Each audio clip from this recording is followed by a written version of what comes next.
All right, welcome, welcome, welcome. How's everyone doing? That was not the warmest of welcomes, but you can't hurt my feelings. That's okay. That's all right. I hope you're doing well. On the behalf of my colleagues in the program on race inequality, language, and education here at Stanford's Graduate School of Education, I welcome you to a special presentation. My name is Brian Brown, and I have the privilege of serving as the chair for our incredible program. I said it last week, and I'm going to say it again because I really mean it. We're just lucky. We have an opportunity to hear from world-class scholars regularly, and I don't want that to be missed. Just how fortunate we are to hear from the best of the best. And today is another opportunity to hear from one of the scholars who you need to add to your list. And so I'm going to start by sharing something personal. John Diamond is incredibly productive. He writes a lot. His work shows up all over the place. And so as a scholar, you hear the name and then you read the work. And so I met John Diamond expecting, a big personality and just the most humble, laid back dude. And I've been impressed. I've only met you a few times, but it's in that same energy. So sometimes those who operate with the incredible intellectual capacity, they walk in a building with a peace and a humility that's also equally as impressive. So we're lucky to hear from him today. John Diamond is the Ford Foundation Professor of Sociology and Educational Policy at Brown University. Before coming to Brown, he was the Kellner Family Distinguished Chair in Urban Education and Professor of Education at Wisconsin-Madison. A sociologist of race and education, he studies the relationship between social inequality and educational opportunity, examining how educational leadership, policies, and practices operate through school organizations to shape students' educational opportunities and outcomes. Dr. Diamond has been published widely in sociology and education journals and co-authored, despite the best intentions, How Racial Inequality Thrives in Good Schools. Dr. Diamond is currently writing a new book, Defending the Color Line on Race and Education. His current research focuses on race, leadership, and organizational change in urban and suburban schools. He recently received a major grant from the Wallace Foundation to study the development and implementation of equity-centered principal pipelines in schools, districts across the United States with his colleagues at UW-Madison. As an engaged scholar, Dr. Diamond has served on the advisory board of the American Sociological Association's Action Network and National Planning Team of Urban Research and Action Network. He is the co-editor of Sociology of Education and a world-class scholar. Join me in welcoming Dr. John Diamond. Thank you. So, it sounds like the mic is on, which is good. Thank you so much, Brian, for that warm introduction. I'm really excited to have the chance to be here to talk about this project that I've been working on. I'm currently at the Center for Advanced Studies and studying the behavioral sciences here at Stanford, a little distance from here up on the hill. If you haven't been up there, it's kind of nice. It's nice, pretty scenery and all that stuff. And what I'm going to talk about today, given the current moment, is maybe not as flowery, not as beautiful, and a little worrisome. But I think there's still hope that we can see and hopefully gain from what I'll say today. So today I want to share a somewhat provocative argument that's at the core of my current book project, Defending the Color Line. In a nutshell, I argue that in our transforming demographic landscape, we are the majority of the US population will be non-white in the next 20 years. We are witnessing ongoing coordinated efforts by white racial actors and institutions to consolidate their political, economic, cultural, and social power with educational institutions, K-12 schools, and recently university campuses serving as a central battleground in this process. Of course, there are multiple projects presently at play, including solidifying capitalist exploitation and protecting cis heteropatriarchy. But education has always been used to galvanize support for other interests, and white supremacy has always been a reliable tool to make other forms of domination easier to carry out. This is a sustained racial project with historical continuity that reorganizes itself during key racial inflection points, including Reconstruction, desegregation, the Civil Rights era, and the current demographic transformation. Unfortunately, we failed to grasp the centrality of race and education in our present and in our past. So over the next few minutes, I want to walk you through some of the core arguments of my book, beginning 70 years ago with the Brown decision. So you'll probably hear lots of celebratory conversation about Brown, even though people are recognizing that we haven't sort of achieved its goals. I have a slightly different take. The black and white images of NAACP lawyers celebrating victory in the Brown decision are etched in our collective memories. We rightly treat this as a vital moment in our quest for racial justice. But I struggle with our current Brown narratives, which are grounded in myths of racial progress. I'm not alone in my uneasiness with this uncritical celebration of Brown's legacy, just as not everyone in Black communities at the time celebrated. In fact, some surprised journalists noted that a sort of muted response in Black communities in DC, on Beale Street in Memphis, and across the country. As one Memphis reporter wrote, "There is no hallelujah, 'tis done hullabaloo on Beale Street over the Supreme Court's admission that segregation is wrong." Beale Streeters are sort of skeptical about giving out with cheers just yet.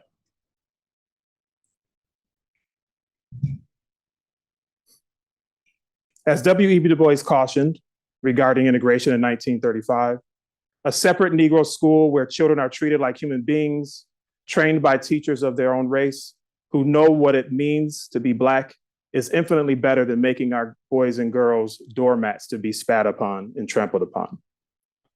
Perhaps like Du Bois, those Beale Streeters were leaning in to their clairvoyance regarding the souls of white folk. 50 years later, Harvard Law professor Charles Ogletree wrote, "In the end, I reached the sad conclusion that the important goal of full equality in education following slavery and Jim Crow segregation was compromised from the beginning, and that 50 years after Brown, there's little left to celebrate." 20 years later, I think of the same thing.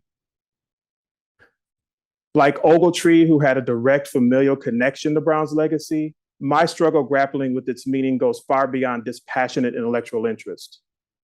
My lineage and life experience are intertwined with a tragic history of US racial oppression, bound up in the horrors of the Middle Passage, the brutality of the plantation, the violence of Jim Crow, and the unrealized promise of school desegregation. But not only that, it's filled with a sense of agency and resilience that characterize Black resistance, struggle, laughter, creativity, and achievement in this hostile place. So as I've used the color line to define this project, I borrow from the Du Boisian tradition by drawing on my family history and lived experience as a cisgender Black man to ground and inform my analysis. My family lineage in the US dates back to an Alabama plantation called Pitt's Folly on my mother's side, and to Opelousas, Louisiana, and Houston and Beaumont, Texas on my father, where my formerly enslaved fugitive ancestor who killed his enslaver to escape chose the last name Diamond, claiming his freedom and his humanity. From these roots, both sides of my family made their way to Southeastern Michigan. They were educated in the public schools and higher education institutions like Morehouse College, taught in schools like Piney Woods in Mississippi, created Diamond Electric Company to train Black electricians in the profession, and contributed to the rich Black educational tradition in Inkster, Michigan, where Baylor Woodson School was named after my maternal grandfather. I am a proud inheritor of this legacy. Born during the late stages of the civil rights movement in the same year that Dr. King was assassinated, I entered kindergarten in Lansing, Michigan, amidst local white resistance to desegregation and battles in the courts, legislatures, and streets in every region of the country. In my elementary school, I was called nigger by white classmates many times, suspended from school for fighting back against the verbal assaults. In fourth grade, I walked out of school in protest. as a teacher grabbed me by the ear for some innocuous offense. In my mind, this was the last straw in a series of racial slights I'd experienced. In my current job at Brown University, a white future colleague circulated an email to the entire faculty saying that I was unqualified for the job. I'm not going to name them. I probably should, but I don't want to. So he'll be named in the book probably, and then I'll probably get a lawsuit or whatever. Anyway, but I got the email. My lived experience gives me firsthand connection to the heritage of fugitivity, the power of Black intellectual spaces, the centrality of Black educators and activists in the struggle for racial justice. This history's power, poison, pain, and joy live in my DNA. I understand Baldwin's words viscerally. The great force of history, he writes, comes from the fact that we carry it within us, are unconsciously controlled by it in many ways. And history is literally present in everything we do. Baldwin's words are true in a general sense, of course. But with regard to the color line and my personal narrative, Saidiya Hartman's words are perhaps more on point. Slavery persists, she writes, as an issue in Black political life, Black America, not because of an antiquarian obsession with bygone days, but because Black lives are still imperiled and devalued by a racial calculus and political arithmetic that was entrenched centuries ago. This is the afterlife of slavery.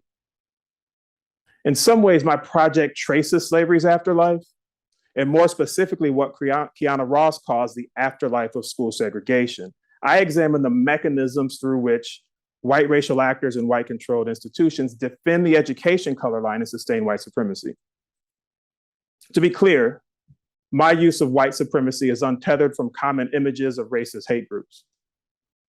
Instead, I view white supremacy as Francis Lee Ainsley describes it: a political, economic, and cultural system in which whites overwhelmingly control power and material resources. Conscious and unconscious ideas about white superiority and entitlement are widespread, and relations of white dominance and non-white subordination are daily reenacted across a broad array of institutions and social settings. This definition captures how white supremacy is woven through the ideas that form the basis of our sense-making, the taken for granted organizational routines that we engage in, and the power dynamics in the spaces we navigate. I plan to write a book on these issues, loosely following the arc of my involvement in a district I call Westlake, a racially diverse school district located in a proud blue stronghold in the Purple State. My involvement in Westlake began when I served on the district superintendent's transition team and continued for a decade. The engagement culminated when I spent a year as a district employee and joined the core leadership team of the superintendent in the district. And through my involvement, I gained a deep ethnographic understanding of this environment and the community. I plan to use my experience in Westlake and several other districts to understand how the deep embeddedness of white supremacy in the core of organizational routine impacts and often undermines racial justice, while also interrogating the current attacks on critical race theory, LGBTQ+ rights, and diversity, equity, and inclusion initiatives in K-12 and higher education. However, departing from much of the work in sociology and education, Defending the Color Line is not simply a book about grades, test scores, and college graduation. While these indicators are ubiquitous in education scholarship, I instead interrogate how education is used to reproduce the white supremacist relation itself. On one side, whites and whiteness; on the other, subordinate Blackness. Unfortunately, our theories of race and education often shy away from acknowledging how deeply embedded white supremacy is in the core of our educational organizations, and how whiteness, white racial actors, and white dominated institutions help sustain it. Often, our work is infused with aspirational progress narratives, deficit-oriented characterizations of Black, Latin, and Indigenous students and families, a model minority myth that feeds and normalizes whiteness and suggests that Asian Americans are overinvested in education, and a tendency to protect white racial actors' emotions and feelings, even as these same actors work to sustain the racial status quo. A quick story about the everydayness of the plantation and its echoes in our contemporary context. So I was getting into Westlake, and I got to meet with the research director to talk about my data access. And so he had a lot of power over, what I was going to have access to. I was going to be in the meetings, but I wanted, some evidence to back things up, administrative data. And so I walk into the meeting, and he's got on this seersucker jacket, and I was like, I just bought one of those a couple of weeks ago. I like that. And he said, thank you. Then he paused for a minute, and he said, it's probably too late in the season for this jacket. In the South, they stop wearing these once all the cotton has been harvested. Moments like these highlight the limitations of racial progress narratives. While white supremacy has evolved, the fundamental US racial hierarchy remains largely intact in every measurable dimension of social life. Examining the role education plays in this process requires a level of what Derek Bell calls racial realism, which many scholars are unwilling to embrace. So in writing the book, I found myself sort of toggling between the present and the past, trying to identify the recurring mechanisms, routines, and arguments that sustain this racial hierarchy. I'm not a historian or historical sociologist, I acknowledge this, but examining history has helped me make sense of what I observed in Westlake and the rapid changes that are happening in our education landscape today, like the calling in of sort of repressive forces to squelch protests on campus, which is a recurring theme, right, throughout history. Vietnam, ethnic studies, et cetera, right? It's led me to map connections between the civil rights era's judicial decisions and legislative changes and the subsequent refinement of multiple systems that reinforce white racial domination. The post-Brown and civil rights era was a vital catalyst for the emergence of multiple forms of racial oppression, planting seeds that have borne bitter fruit in subsequent generations. For example, the criminalization of Black youth in desegregated schools for protesting discrimination and the rise of the carcerality in the school-to-prison pipeline in schools. Milton Friedman's complicity with white resistance to desegregation to galvanize support for neoliberalism, a racialized cultural logic that dominates education today and continues to shape the broader political landscape. The refinement of states' rights arguments as a tool of white domination and opportunity hoarding in schools, reminiscent of the period of the emergence of the Confederacy. The widespread removal of as many as 100,000 Black educators during the Brown period and the current dearth of Black educators in schools. The development of colorblind racial ideology and the refinement of racial ignorance as powerful tools for dismantling the civil rights infrastructure.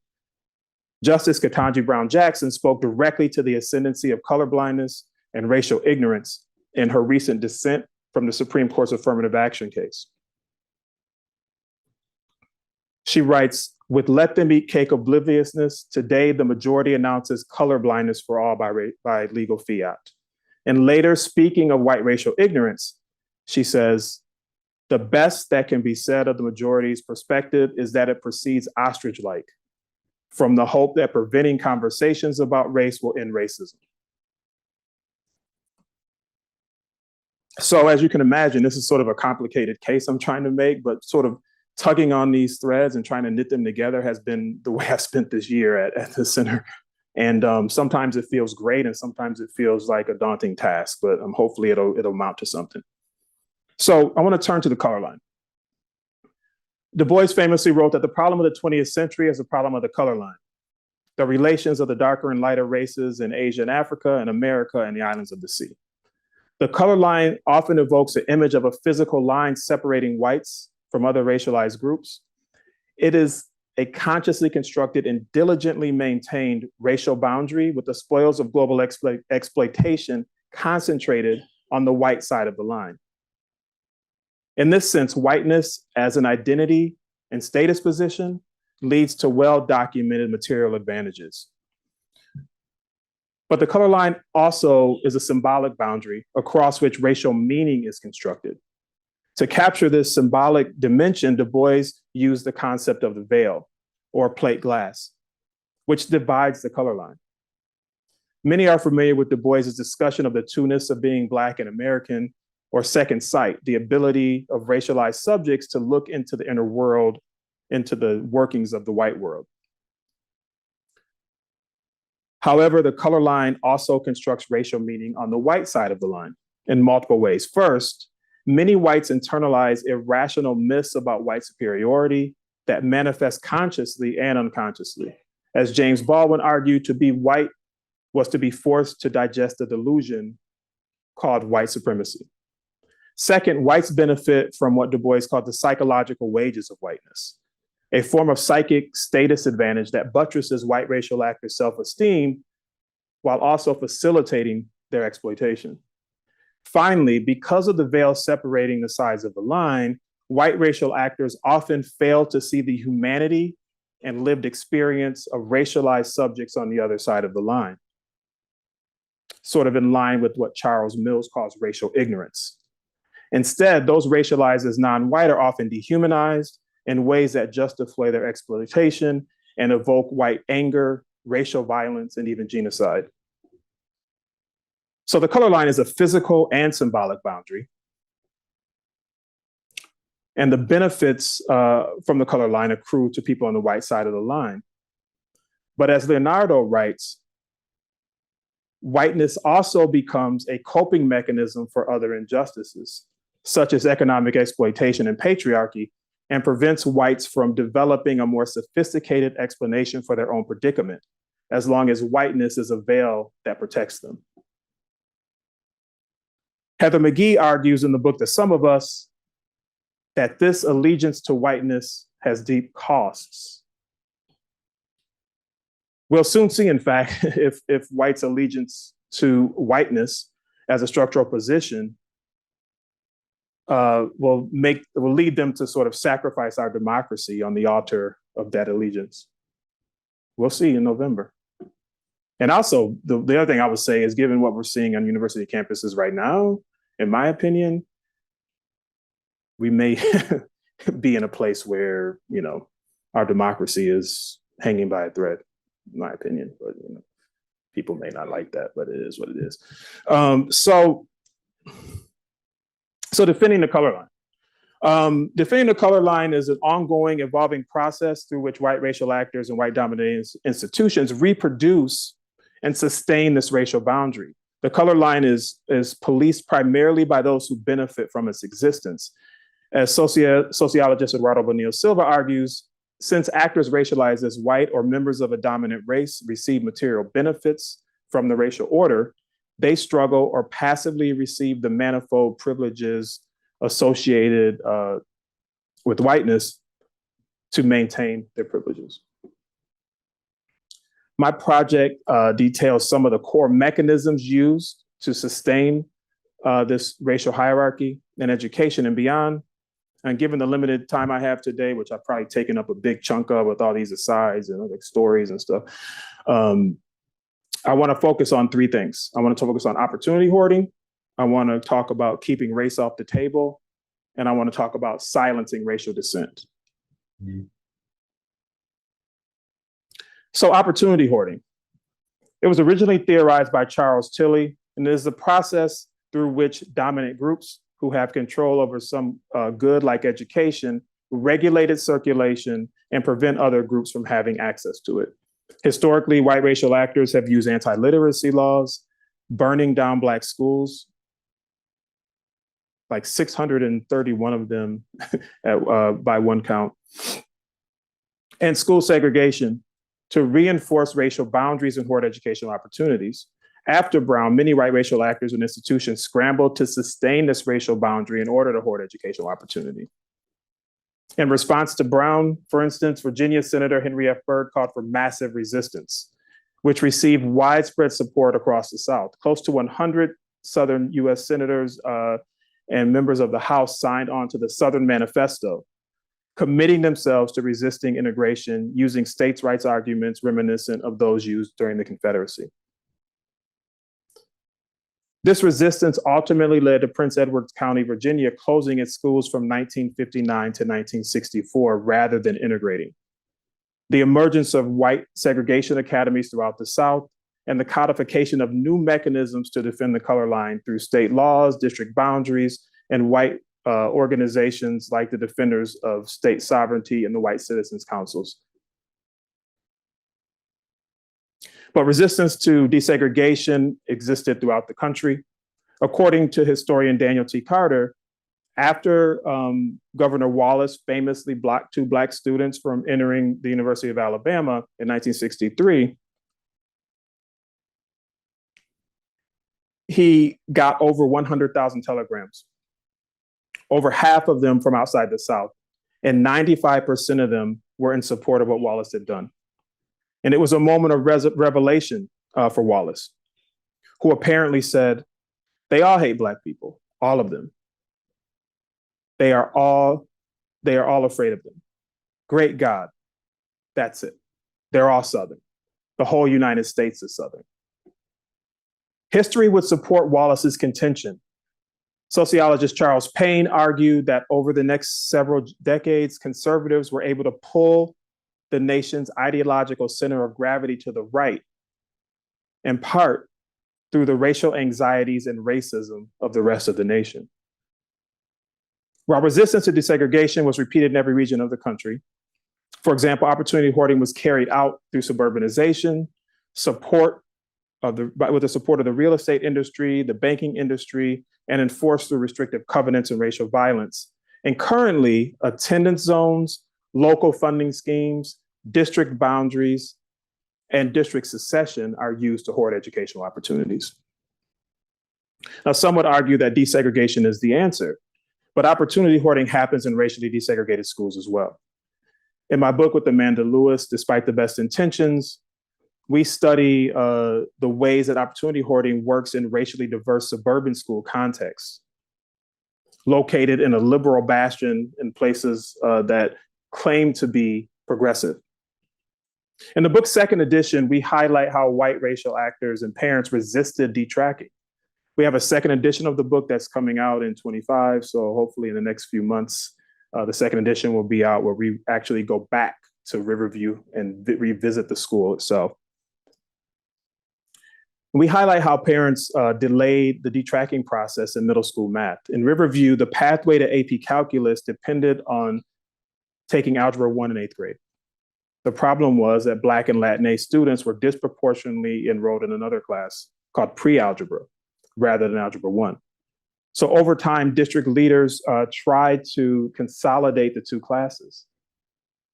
They worked together with teachers and made those classes essentially identical. However, when they got to the board meeting to sort of do away with the pre-algebra class where most Black and Latinx students were located, this was the response they got. By the time we got to the board meeting, the district administrator says, we basically could say, hey, kids are getting the same scope and sequence, the same book, the same materials. We don't need pre-algebra. We can get rid of it. And there was pushback, mostly from white people, almost exclusively from white people. Later, he said, the frustrating thing is, I thought when I came into this job, we could talk to people and engage people and look them in the eye, and we could get this done in a year, but it took 4 years.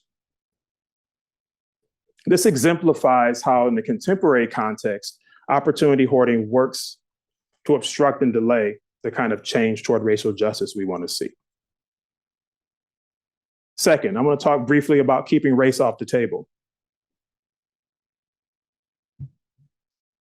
In an interview for the book project that I'm working on now, I was sitting with 2 superintendents and we had a sort of long conversation. And one of the things that came up is, as they came into their jobs, they were developing strategic plans for their districts. The challenge was they both saw race and equity as sort of central features of what they wanted to work on. And they were hired ostensibly to do that work.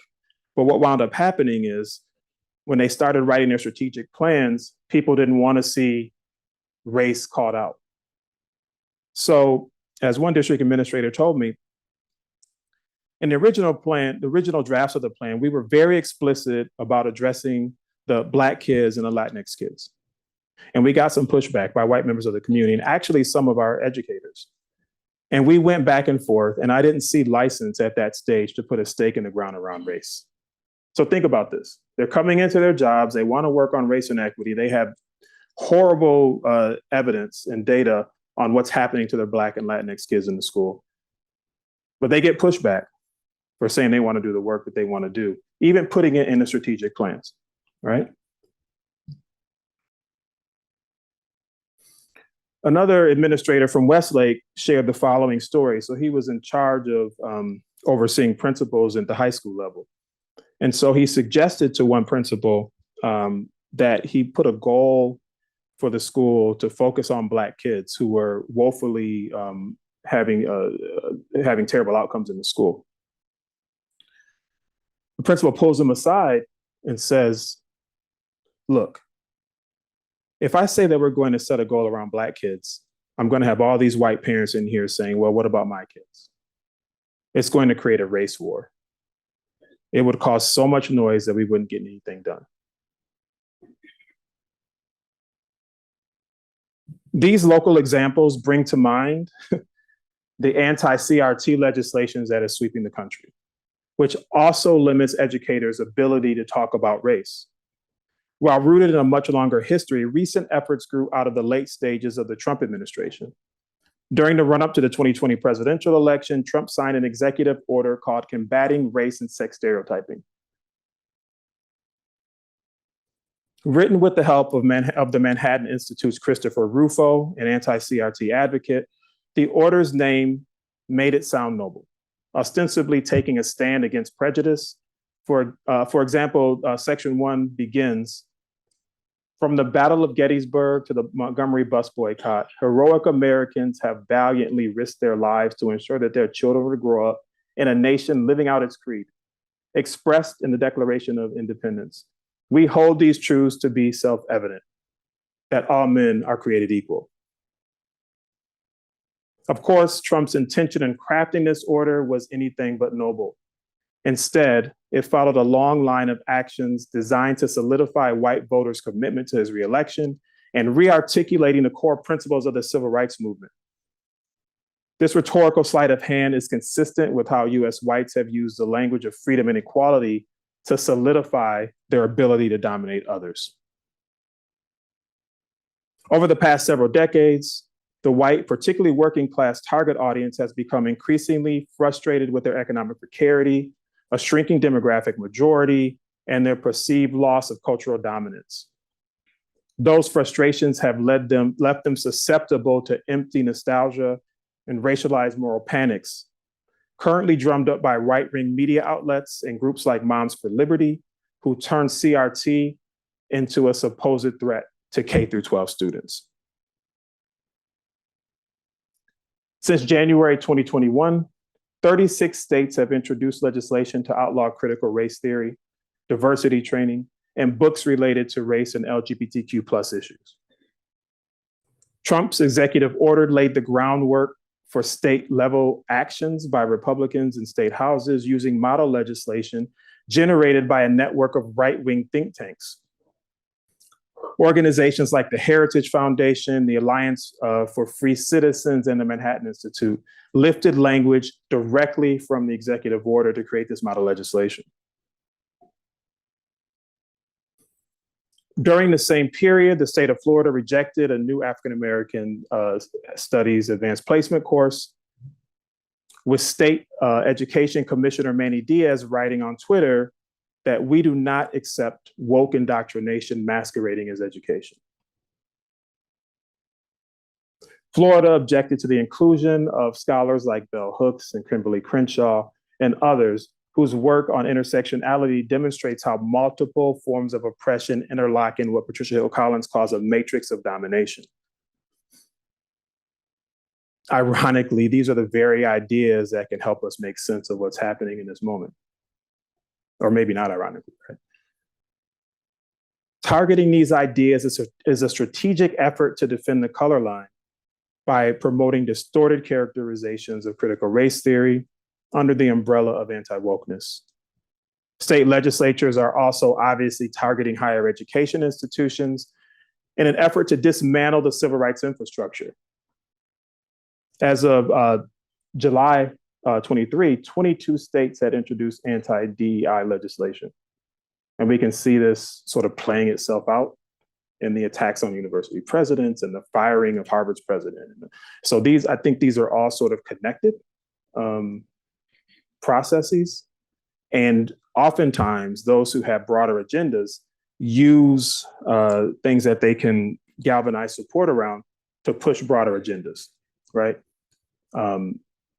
Silencing dissent can be facilitated by focusing on the threat to whiteness, can be focused on anti-CRT, can be focused on attacking LGBTQ plus people, right? You can get support for it and you have a broader agenda, which is really silencing everyone and taking their rights away, right? So we can't be deceived by the sort of foregrounding of certain arguments in these attacks. How am I doing for time? Oh, really? Oh, shoot, okay. Oh, no, I'm not gonna talk for 10 minutes, y'all. I'll be done in like 5 or 4, something like that. It's not difficult to see the connection between these attacks and the massive protests in 2020, right? Which placed racial justice on the nation's agenda and sort of front and center. So it's a textbook example, though, of what Carol Anderson calls white rage, which is triggered by Blackness with ambition, with drive, with purpose, with aspiration, with demands for full and equal participation and citizenship. As she writes, it works its way through the courts, the legislatures, and a range of government bureaucracies. Working in the halls of power, it can achieve its ends more effectively and more destructively. It's easy to point out the George Wallaces. It's easy to point out the explicit white supremacists. It should be easy to point out the people who attacked the Capitol on January 6th and call it what it is. It's much more difficult when it has the legitimacy of state power behind it and when it has the legitimacy of legislation behind it, right? So finally, I want to say a few words about silencing dissent. In Westlake schools, Black students made up 18% of the student population, but 82% of the students were arrested by police. So a local youth activist group brought their concerns to the school board meetings for multiple years. They wanted the police out of schools because they believed it was facilitating the school to prison pipeline. They made a compelling case for ending the district's police department contract. However, their language and demeanor was seen as objectionable. It violated respectability politics. Various efforts were made to silence this group, and local media outlets even called them bullies. They said they were bullying the school board. Ironically, recent work by education historians, as I've mentioned, sort of speaks to the same process happening in early periods of desegregation. Black students raising their voices against mistreatment, police being called into schools, and essentially the sort of carceral apparatus of schools sort of becoming instantiated.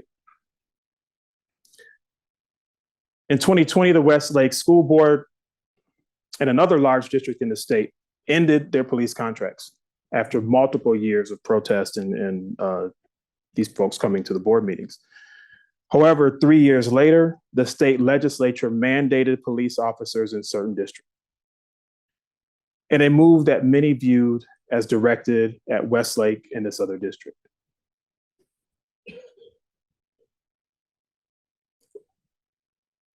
Race-based disparities in discipline more generally are also present.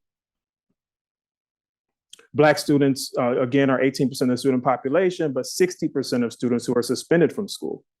In one incident, a 6-year-old Black boy was carried 30 feet down a hallway by a teacher saying he could not breathe. A group of mostly white parents joined efforts to support the student's mother and hold the teacher accountable. When they made their Facebook page public, they were attacked. One person reached out to me to figure out how they should move. And one of the things she shared with me is the following. Members of our group have been receiving dog poop left on our doorsteps and some threatening messages. It started happening when we went public. Shit gets real when you call out your white neighbors. And I actually have the email or the communication that one of the parents in this group received, and it was very threatening, like scary threatening.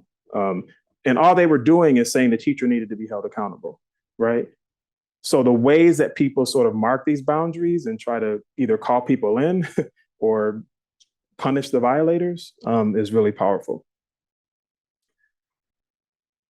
So in conclusion, I did say I was not necessarily going to be rosy about this, but so I kind of apologize, but not really. In conclusion, I suggest that the accomplishments like the Voting Rights Act, affirmative action, and the Brown decision created fissures in the color line that led to new opportunities for change. Unfortunately, that line always reconstitutes itself. We see this in the gutting of the Voting Rights Act, the failure of Brown, and the death of affirmative action. Still, these things are all worth fighting for. Because as Derek Bell argues, the struggle for freedom is a manifestation of our humanity that survives and grows stronger through resistance to oppression, even if that oppression is never overcome. So I'll stop there and I'll look forward to engaging with you all and responding to your questions. Thank you.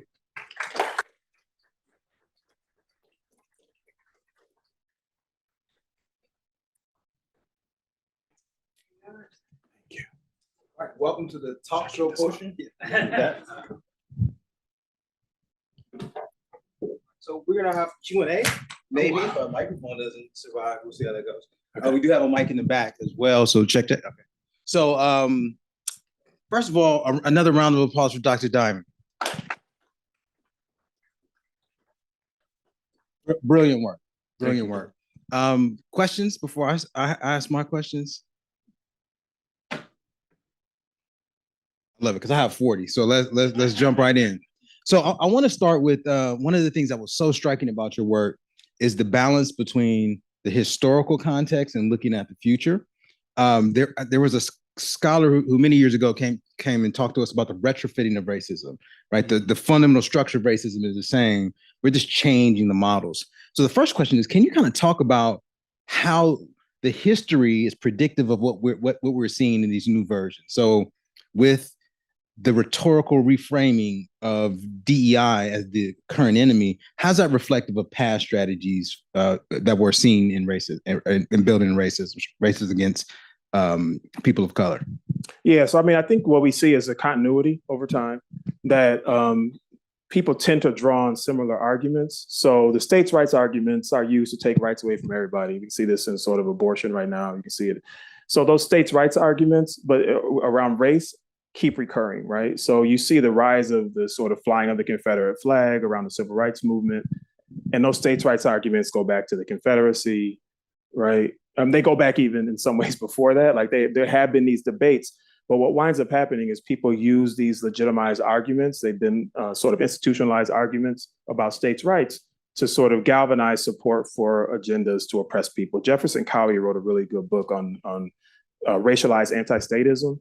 It was sort of another Casper's fellow, and sort of talks about looking at the history of this in one county, how the states' rights arguments sort of recur over time. So there are these things that are sort of institutionalized tools that people wind up using.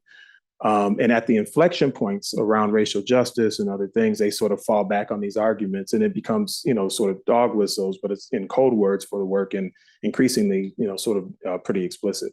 I think what we wind up seeing though, is that whenever you see sort of racial progress happening or racial challenges being brought, people fall back on these arguments.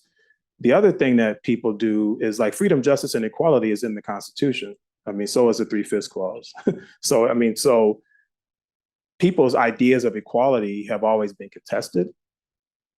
And what happened sort of post-civil rights era was sort of a re-articulation. Omi and Wynot's racial formation talks about, in this book, Racial Formation in the US, talks about the re-articulation of the civil rights era's agenda.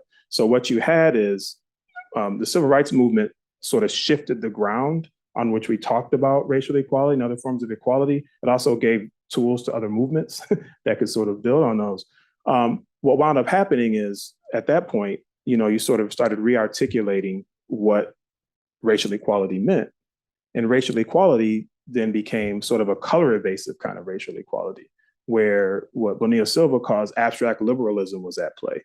So it was completely disconnected from the racial history and the racial hierarchy. And it said everybody's race should be treated equally and fairly, when the whole reason that we had to have legislation in the 1960s, why we had to have the civil rights movement, is because the racial hierarchy was the way that it was, right? And so once you shifted the terrain around equality, you're able to then use this color evasive approach to take away rights. The recent affirmative action case is a perfect example, right?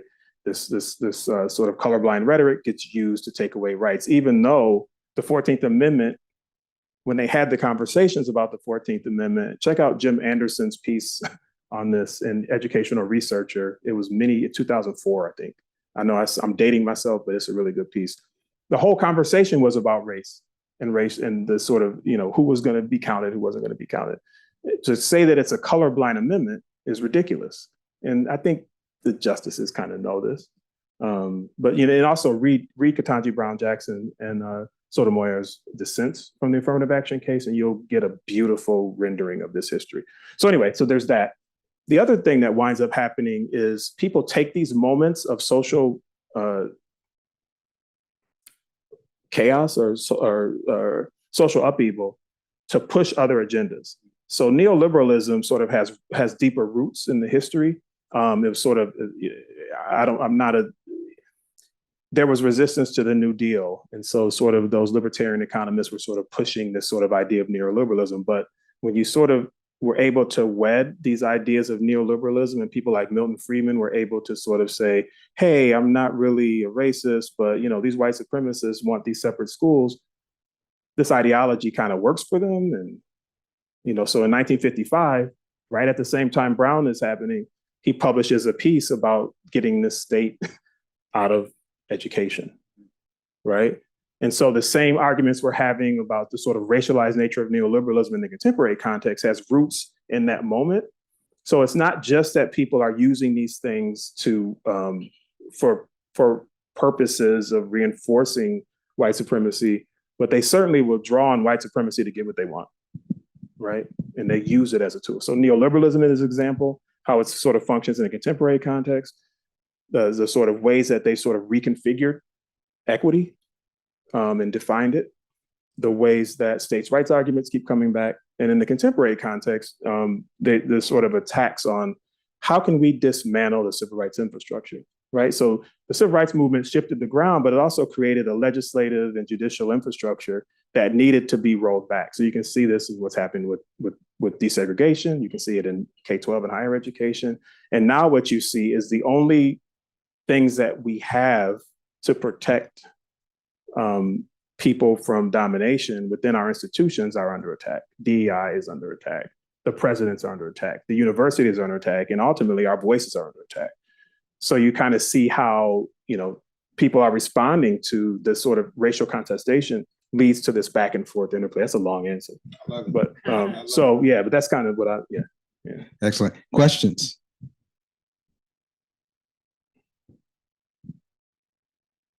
Sebastian. For our streaming audience, if you could use the mic. All right. Thank you. Sorry to make you run. That's all right. Well, first, let me just appreciate you for the talk. I mean, the whole thing was great. And I just really want to appreciate you situating yourself within that. And I think it's a great model to kind of bust up that myth of the subjective researcher, right? That I think is super important. To that end, I'm thinking about, I am a person who thinks about schools and diversity. I am a parent of white children in Oakland schools, right? So it's a different setting where you can talk. In fact, if you don't talk about race there's something wrong, right? It's a very different political setting. And yet the reality is still very similar, right? My kids are in a super diverse school, and yet you see at the school events, the separation, you see who shows up, you see who feels like they belong there, right? And so I'm wondering if you have thoughts, from your own research experience, when we go a level down from these big kind of instructional policy questions, right? of, whether or not we do detracking, whether or not we do ethnic studies. That next level down, and you mentioned kind of organizational routines of things that kind of help kind of change the norms and culture of a school and specifically of a diverse school, that makes everybody feels like they actually belong in that space. So I'm going for a little optimism here. Yeah. I mean, so one of the things is that,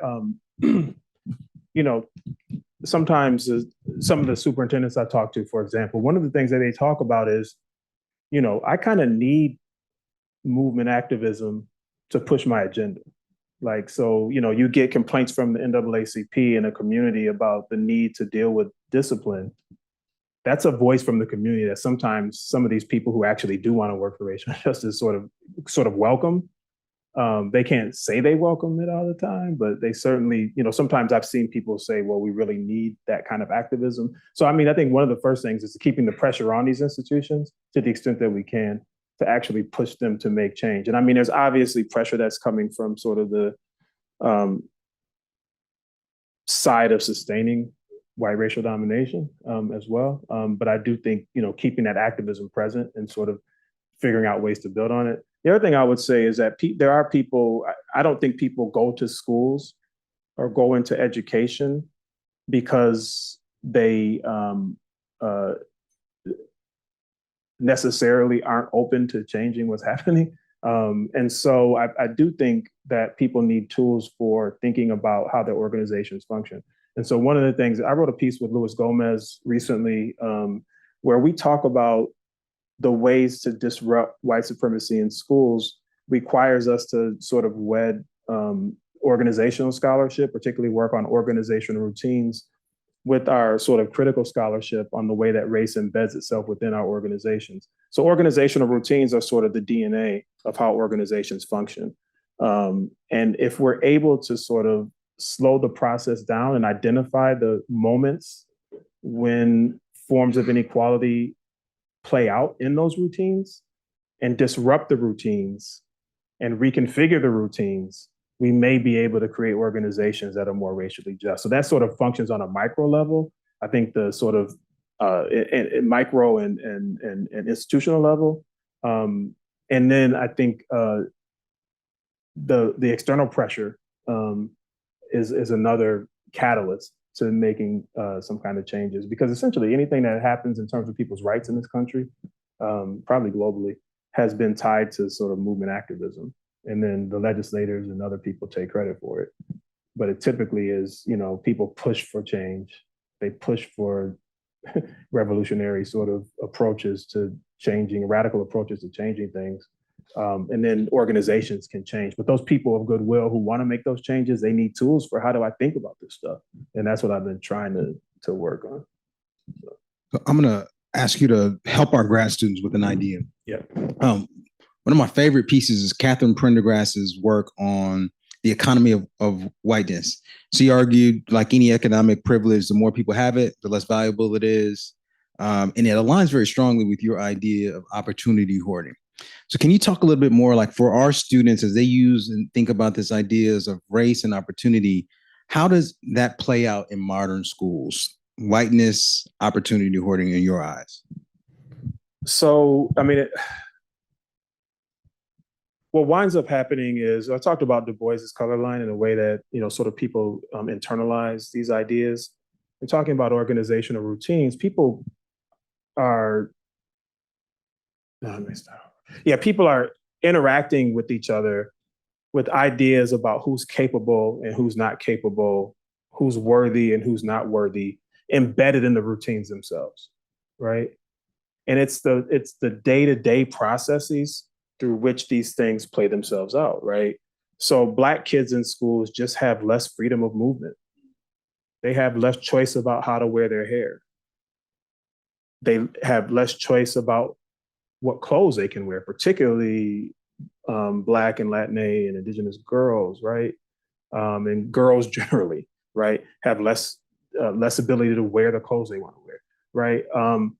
But with regard to whiteness, I think there's a sort of deeply ingrained sense of white superiority, that means every demonstration of white intellectual ability is sort of privileged, right?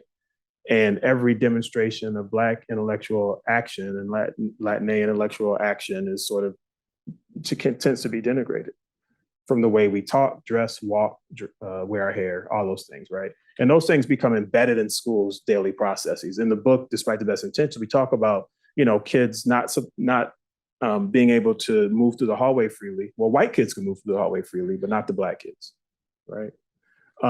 Because you're supposed to have a pass, but nobody checks the white kids' passes, but the Black kids do. So it works on those levels. But it also works when parents try to come in and get something from the school. I could tell the story of my own child in the school. Every time there was a decision to be made about what class he was going to be in, they always wanted to put him in the lower class, right? They always wanted to not push him forward, right? And I attribute that obviously to, he's a Black boy, right? He's a Black boy in the school context, right? So it's those kind of decision-making processes. But it's also schools are embedded in a society with structural hierarchies around race, where white parents their whiteness gives them license and access. Their whiteness often also gives them sort of various forms of economic power that they can leverage, right? And so schools respond to that. And, there's a guy this guy named Yuri Walensky, who did some work at Berkeley years ago around study groups and Black student achievement in mathematics sequences. He has an institute at the University of Texas on math equity. And he talked about his child, because he's a white person with a Black child. You probably heard this. Mm-hmm. And so, Yuri's kid was, in school, and they were trying to put him in a lower level class. And he walks in as a white parent, and they were like, oh yeah, we're going to move him, like before he even said anything. I'm rendering the story close to what Yuri already said, right? And so that privilege works itself out in the day-to-day processes of schooling in ways that are sometimes invisible, but they accrue into real advantages over time, right? And real disadvantages over time, right? Does that answer? Absolutely. I mean, so that's the micro and institutional level, but I could go on in terms of, who has the power to sort of create suburban and city and suburban boundaries? Who has the problem to sort of secede from districts to create new districts? Yeah. There's a great piece by Genevieve Siegel-Hawley and her colleagues about Shelby County, where there's district succession processes that create these unequal school contexts. It's an AERJ piece people might want to look at. So we have a lot to think about. This is amazing. Join me in thanking Dr. John Diamond. Thank you, John.